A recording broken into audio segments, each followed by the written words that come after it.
last week in the clash of Toa. Although Warren had a lot of heart, he was a little man, but I admire his heart. I was actually quite proud of both of them. Big man won, and I'll give it all to Joel. He's a good man.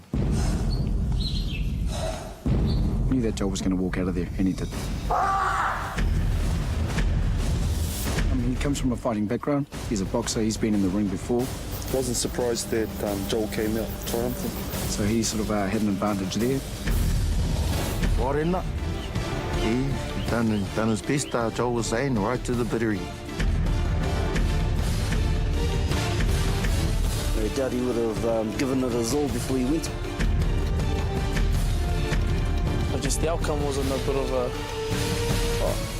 it's a surprise. I knew Joel was going to win. Joel's had quite a lot of experience.